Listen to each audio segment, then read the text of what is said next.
Hi friends, welcome to my Odisha reporters YouTube channel. तो चलतु से वीडियो को स्टार्ट करवा।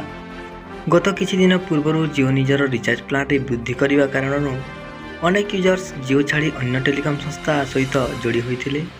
यार भितर पुणी थे जियो निजर यूजर्स मानू निज आड़ को आकृष्ट करने चेष्टा जारी रखी।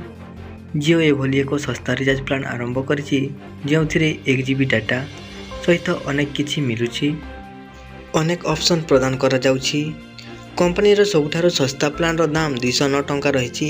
या द्वारा दैनिक 1 GB डाटा मिलिबो।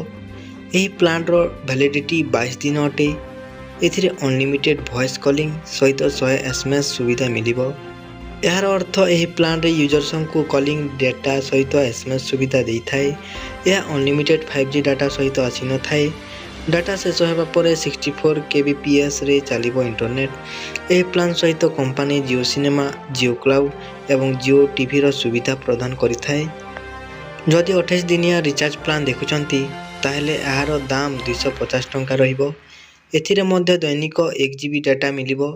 या सहित अनलिमिटेड कॉलिंग सहित 100 SMS मिलिबो। या सहित जियो सिनेमा, जियो क्लाउड एवं जियो टीवी रो सुविधा मिलिबो।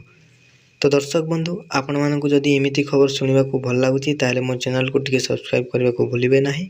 धन्यवाद शेष पर्यंत देखिथिबारु।